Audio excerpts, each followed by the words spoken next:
Hello जी, नमस्ते, प्रणाम, जय माता दी। हमारे यूट्यूब चैनल उषा तिवारी लोकगीत में आप सभी का स्वागत है। एक बहुत प्यारा सा सुंदर सा बेटी का विवाह गीत लेके आई हूँ। बेटा का गीत अच्छा लगे तो लाइक शेयर चैनल को सब्सक्राइब कर लेना। धन्यवाद। जेठ बई सखवा के चटकल घामा हो, बाबा के मुहाना जेठ बई सखवा के चटकल घामा हो, बाबा के मुहावा झुराई जी।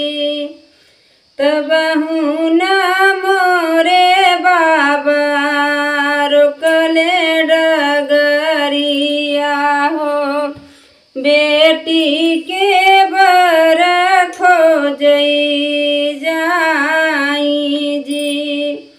तबहु न मोरे बाबा रुकले डगरिया में, बेटी का बर खोजई जाई जी। बर खोजी बाबा जे घर के लवट लेनी, दादी पूछई एक बात जी। कमने नगर बर खोज मोरे स्वामी हो, कैसे नहे गाँवा के लोग जी। कवने नगर बर खोज मोरे स्वामी हो, कैसे आहे गाँवा के लोग जी।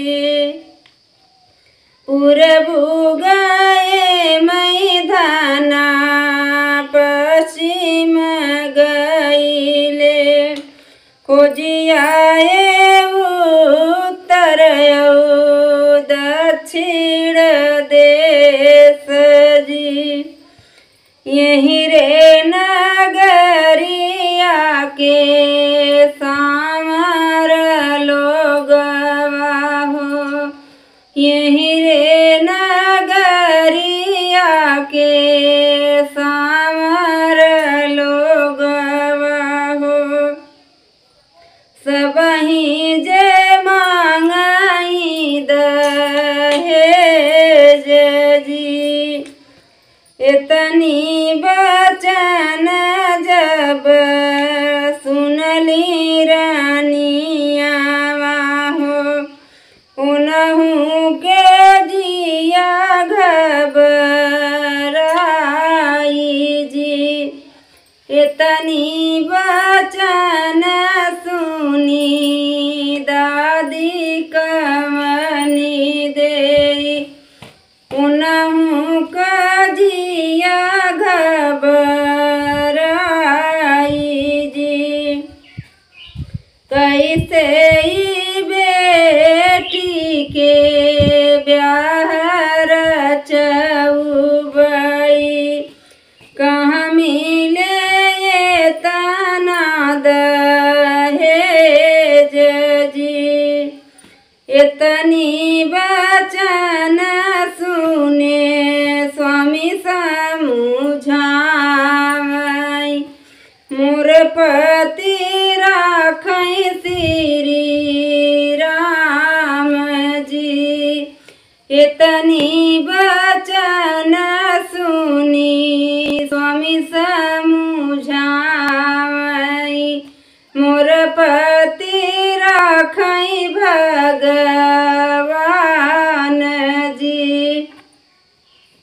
आशा करते हैं विवाह गीत आप लोग को जरूर पसंद है। वैसे मैं जब गाना गाती हूँ ना तो मैं अपने अंदर के गले से गाना गाती हूँ। कुछ लोग ऐसे पूरा मुंह फाड़ फाड़ के गाते हैं, वैसा मुझसे आता ही नहीं है।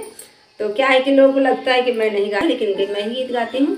ऐसी बात नहीं है। हमारा गीत आपको अच्छा लग जाए ना तो लाइक शेयर, चैनल को सब्सक्राइब कर लेना। ठीक है, धन्यवाद।